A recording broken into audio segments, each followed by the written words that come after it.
Kalau kolesterolnya tinggi, biasanya asam uratnya ngikut tinggi. Kalau sudah asam urat dan kolesterol tinggi, maka tensinya ikut tinggi. Setelah tensinya ikut tinggi, tahu-tahu jadi stroke. Nah, kalau sudah terlanjur seperti itu, bagaimana cara mengobatinya? Yang pertama, kita harus banyak minum air putih. Kalau sudah tahu kena kolesterol, minum air putihnya betul-betul minimal 1,5 liter. Sampai kencing kita betul-betul berwarna bening, bukan berwarna kuning, bukan berwarna coklat. Kalau jenengan waktu pipis itu sudah warnanya kayak teh, itu betul-betul kondisi parah. Itu pasti kalau pipis sudah panas. Kalau sudah pipis sudah panas, itu sudah tanda kutip besok kalau kerja bawa air, kemana-mana sangu air, tidak apa-apa. Kayak anak TK lagi tidak apa-apa, sangu air. Kadang-kadang kenapa? Bukan karena mahalnya air, malesnya beli air. Iya toh, kadang-kadang kan seperti itu kan.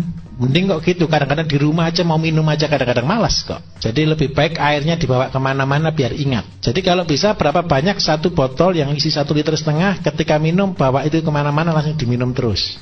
Satu hari minimal harus habis 1 botol. Terus yang kedua, jalan satu-satunya untuk membersihkan lemak di dalam peredaran darah, kita harus makan makanan-makanan yang mengandung lemak pengurai.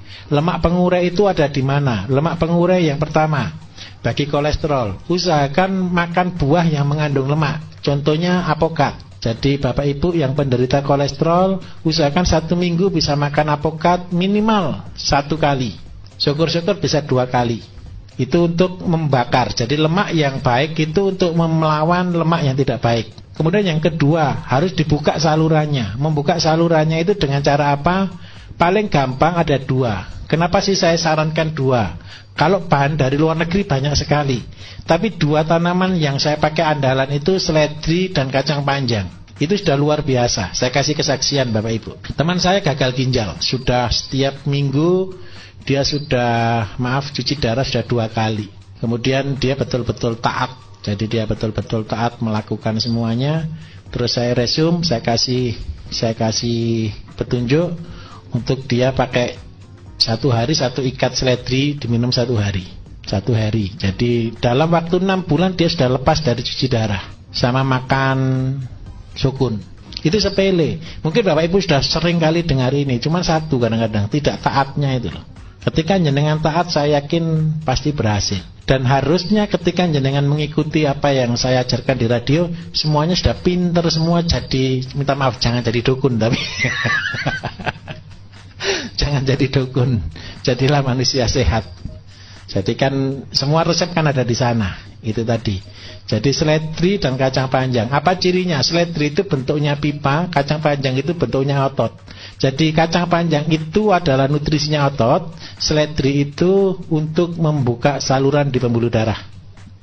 Itu caranya kalau kita menganalisa satu bahan. Ngerti nggih? Seledri kan kayak pipa toh?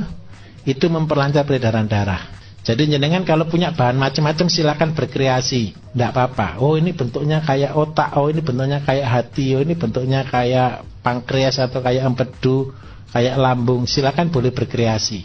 Itu caranya seperti itu. Nah, tinggal sekarang nutrisinya untuk otot. Otot itu neuro, saraf itu otot itu digerakkan oleh saraf. Saraf itu neuro ya, neuro ada makanannya sendiri. Apakah makanan saraf? Makanan saraf itu adalah vitamin B1, B6, dan B12. Itu adalah makanan saraf. Makanan saraf yang paling bagus ada di mana?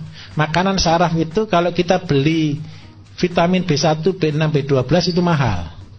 Tetapi kalau kita mau murah itu ada di dalam bekatul. Kenapa saya sarankan mesti pakai bekatul, mesti pakai tajin? Karena apa? Disitulah makanan saraf kita. Jadi kalau saraf kita digelontor, dibersihkan, tapi dia tidak ada makanannya, lama untuk koneknya, lama untuk pemulihannya. Nah itu caranya. Jadi sudah jelas kira-kira? Sangat jelas.